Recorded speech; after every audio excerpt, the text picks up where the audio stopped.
There are lots of kinds of Hamburger Helper. This video will show you all you need to know to make the beef pasta kind. Brown a pound of ground beef. That's the first step. Don't use the highest setting. Medium heat is good and won't splatter the grease all over your stove. Break up the meat as it cooks so all the flavor from the Hamburger Helper can seep into the little pieces.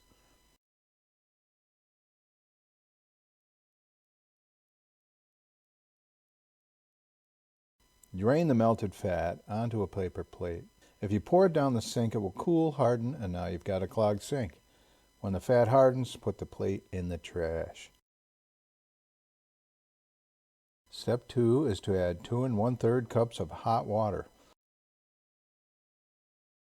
Watch closely as I make a mistake. The seasoning packet can't be torn open. Use scissors if you have them handy, a knife if you must. Then add the 1 cup of milk.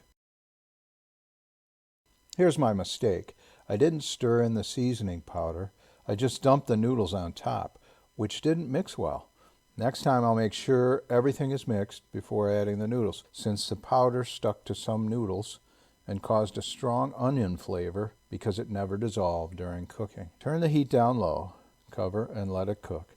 Every few minutes give it a stir to make sure it isn't burning on the bottom.